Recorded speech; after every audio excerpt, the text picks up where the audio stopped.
Asko. Bederatziak eta 47 minutu aizue, kasualitatea edo ez, segurtasun sailburuarekin tokatu zaigu urte eurren honetako datuak partekatzea, Josu Erkoreka, egunon? Egunon bai.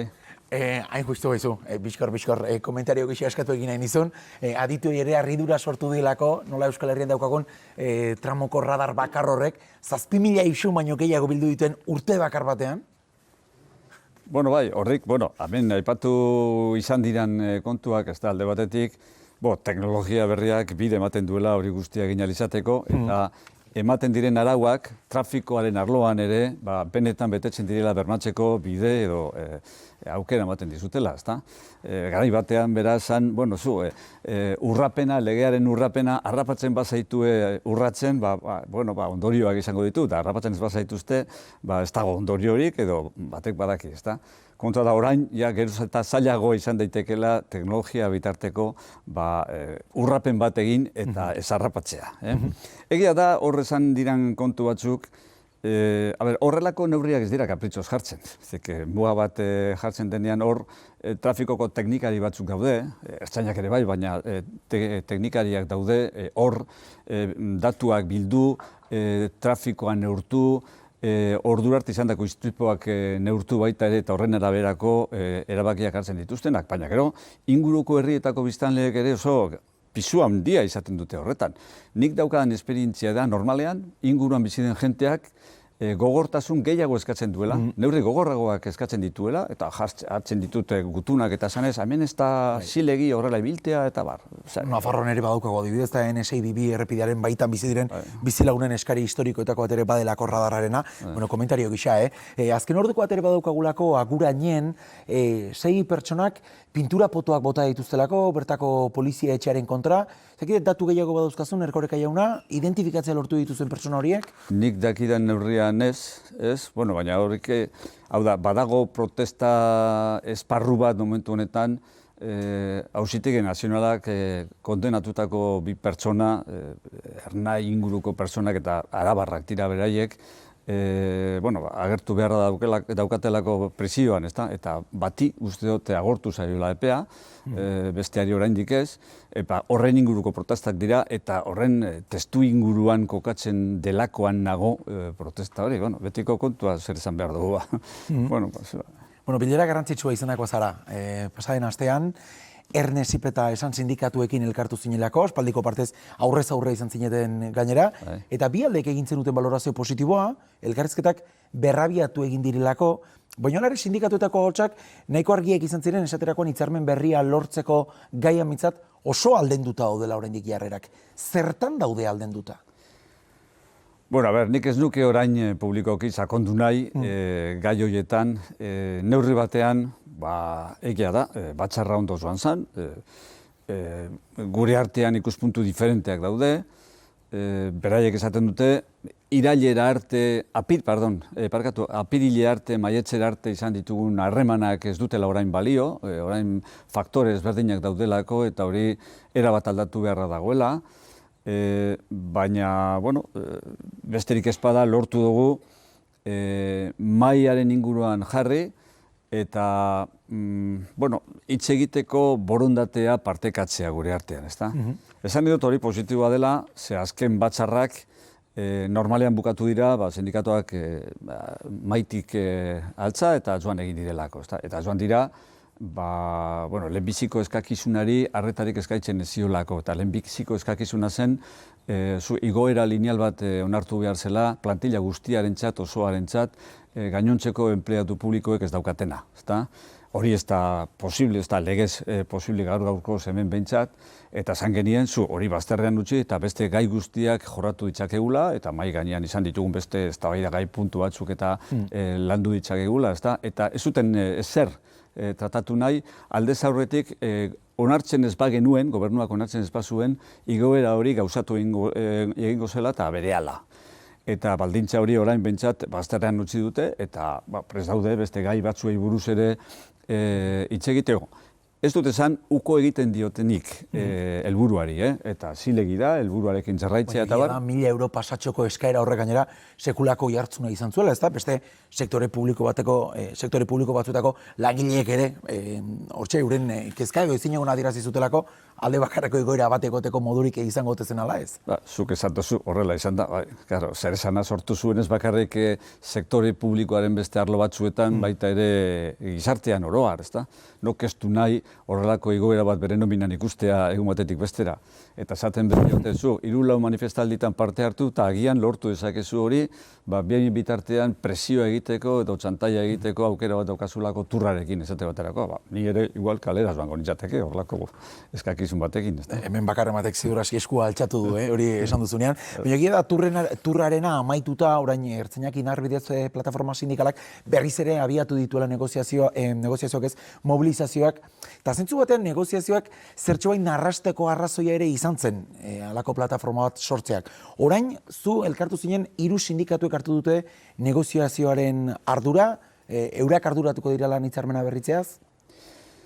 Hor, duela urtebete egin ziren barne hauteskundeak, hauteskunde sindikalak eta hauteskunde horietan, formazio batzuk parte hartu zuten, eta mailan jarlekua lortu zuten 4 sindikatuk. Lau horiek, plataforma asindikala kalera atera zenean, bere planteamentuekin eta bere manifestaldiak eta mobilizazioak eta antolatu zituztenean, aurtengo maiatzaren bueltan izan zen, eta hortik aurrera 2 hilabetetan edo izan ziren horretarako, beraiek hor kanpoan zeuden eta erabaki zuten denak 4 bat egitea eta modu bateratuan jardutea, ezta?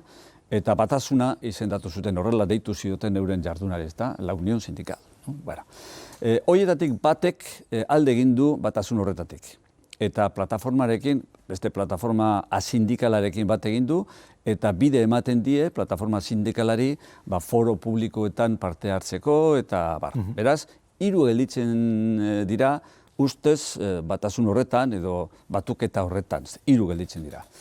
3 horiek dira gutuna bidali neuri personalki eta eskatu didatenak batzarra izateko. Normalean batzarrak izaten dira horretarako jarreta dagoen mailan. Badago legean aurreikusitako mai bat, mai sektoriala debaterako eta negoziaketarako. Normalean batzarrak orain arte behintzat hor izan dira eta hor izan behar dira akordioak eta lortzeko. Baina kasu honetan, eztabaida eta liskarra hor zegoen kalean hilabeteetan eta nahi zuten nirekin egon. Baina askatu zutenak 3 izan ziren, 4 ez. Beraz, nik baiezko eman nien eta horiekin batzartu naiz. Egia da, maila konbokatzen denean, maila guztiak, denak, ordezkaritza daukaten guztiak konbokatu behar direla. Baina, bien bitartean elkarrezketak, eman daitezke, 3rekin 3 badira horretan interesuta daudenak. Gogoan daukago, nola bilera horren atarian egun batzuk lehenago, zuk zeuk esan zenien sindikatu horiei, mai horretan iseritagun beharko luketen sindikatuei, azken eskaintza onartu ezean, arriskua bazela legealdia akordiorik gabe amaitzeko. Bilera horita gero, itxaropentsuako zaude, akordiorik egon litekela lan hitzarmena berritu eta lan gatazkau zertxo bait baretzeko? Ara, lan hitzarmena bere osotasunean goitik eta bera berritzea ez da esango erreza.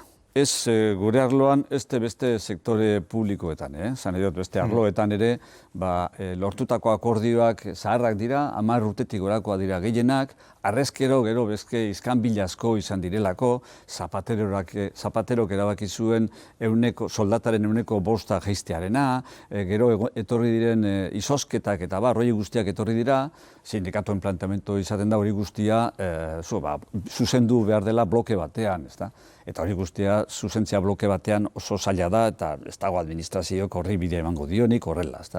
Beraz, nik hemen jorratu nahiko nukeena eta nire planteamentua hortik doa, arlo sektorial konkretuetan, ertzain jakin eta konkretuetan, unidade konkretuetan, arazoak dauzkatenak, gauzak hobetu ditzaketenak, ordutegiarekin, konpensazioarekin, gauko orduaren soldatarekin, hainbat arlotan dauzkaten arazoak banan aztertu eta horien inguruko akordio puntualak eman daitezkela, akordioa, 2012ko akordioa aldatuz, erreformatuz, baina ez osotasunean goitik eta bera eraberrituz. Baina itxoago hortaz bazaude. Bai, horretara itxoiten bagaude, dana egiten espada ez dugu ezeren hartuko. Horretan bagaude, o todo o nada, edo dena edo zerez, segurazki legialdia bukatuko da, eta ezerezetan egon gaitezke, eta niri pena ematen dit, uste dudalako, neurri asko daudela mahai gainean, guk eskenitakoak, eta onak, egokiak, mesedegarriak izan daitezkenak, zerbitzuak hobetzeko,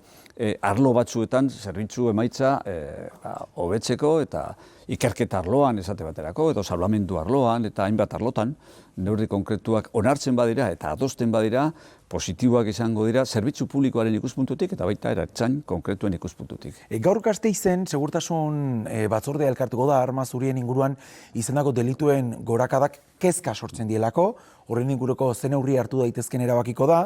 Gai honetaraz biok ere hemen egun honen aritu gara hitz egiten, hainbat neurri eta planteatu direlako, baina azken elkarrezketan zuk zeuk aitortu zenuen gorakada izan dela atzemandako arma zuri kopuruan. Identifikatzen da modurik, ote den erremediorik, kopuru hori jeitsi ahal izateko?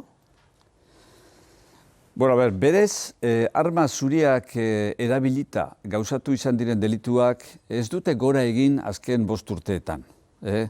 Urtean baino urtean asko apurtzu bat gutxiago dira. Urtean baino urtean kopurua. Kontua da, ugaritu direla neurri batean, kale erdian, jente askoren inguruan, modu alarmagarrian gauzatu izan direnak, eman direla, igual diskoteka publiko batean, jente asko bertan inguruan zegoenean eta bar, eta horiek kezka sortu dute, gizarte kezka sortu dute. Ez berez kopurua gehiago dalako, baizik eta gertatu izan direnak, modu ikusgarriago batean eta kezkagarriago batoan gauzatu izan direlako kalean eta mundu guztiaren aurrean, ezta? Eta horrek alarma sortzen du, eta alarmak ere bere oinarria dauka, esan nahi dut, segurtasunaren ikuspuntutik, alarma ez da edozer gauza. Eta percepzio subjetiboa da, egia da, baina ez da kontutan esartzeko moduko errealitate bat, ezta? Hortik aurrera badago beste puntu bat kezkatzeko modukoa dena. Eta ugaritu dela neurri batean, jenteak horrelako lekuetara arma zuria eraman dezakela. Hau da, gaua pasatzera irten, diskoteka batera joan, ala kalera joan lagun artean eta zu ondo pasatzeko edo jai giroan gaua igaroteko eta arma zuriekin joan izatearena. Claro, ondartzara joango balira lapak biltzen, normala da, arma zuria edo kutsilloa beharrezkoa da, ez da, iztoa edo zerbait, ez da. Baina, claro, horrelako leku batera joatea, ez dauka azalpenik, ez dauka oinarririk, zertara zoaz. Hori ugaritzen ari da, eta horrek erakusten ematen du, badagoela jente gehiago, prest dagoena, zu burruka batean parte hartzen baldin badugu, hau atarako dugu, eta zu indartsuagoak izango gara, eta kalde gehiago eragingo diogu gure kontrakoari, ezta? Hori badak kezkatzekoa segurtasun publikoaren ikuspuntutik, eta hori da hain zuzen ere, horri aurre egiteko da, duela 9 hilabete gutxi asko aprobatu genuena, arma zurien kontrako plana eta bat. Horren aplikazioan hainbat baitu dira, Pentsatzen dut, kezka ere sortuko dizula zure departamentuan oroar, ze askoa ziren delituetako bat izan da, ziberdelituen kontua. Hortxe, guain dela gutxi, ziberzaintza agentziare martxan jarri duzue, zer egin dezake herritarrak, nola babestuko ditugu? Egia da, izugarrizko gorakada izan duela.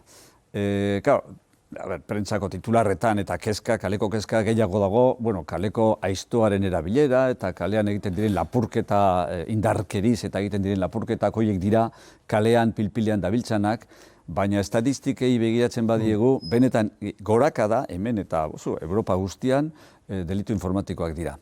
2019-tik 2020 bitartean, delitu arruntak kalean egiten direnak presentzialak nolabait esatearren 6% egin zuten gora, eta delitu informatikoak 40%. 40%. 7 aldiz gehiago. Aurten bertan, urtarriletik eta ekainera bitarteko tarte horretan, aurreko urtearekin konparatuta, delitu presentzialak estankatu intzinen, 0,4 igo zuten, hauek 21% igo zuten. Urtean baino urtean gora doaz, ezta? Delitu informatikoak arazo bat dauka. Biktima ezagutzen dugu, biktima salaketa aurkezten datorrelako, baina egilea ez dakigu non dagoen. Egon daiteke bere etxe ondoan, baina egon daiteke batek badakin nun. Eta orduan ez da leku batean kokatzen sarean baino, sarean. Eta horretarako benetan tresna potenteak behar dira sarea kudeatzeko, beste estatu batzuekin harremanak izateko, informazioa trukatzeko, sareetan gertatzen dena horren inguruko kontrol zehatzago bat izateko, eta hor egon daiteken delitua ere, modu eraginkorrago batean jasarria esateko. Eta hori da, hain zuzen ere, ziberzaintzaren helburua, ezta? Paper hori bete alizatea gure baliabideekin, eta, pero gero, tresna berdinantzekoak dauzkate beste Europako estatu batzuetan eta horiekin kontaktuan sartzeko eta horien bitartez, sakontzeko eta ikertzeko eraginkortasun gehiagorekin. Amaitu horretik, beste bi kontutxo aipatu nahi dizkizut, ze kasu honetan, egia da ziberdelituen kontuetako bat izaten dela askotan, pantailaren beste aldean nor dagoen jakitea oso komplikatu izaten dela.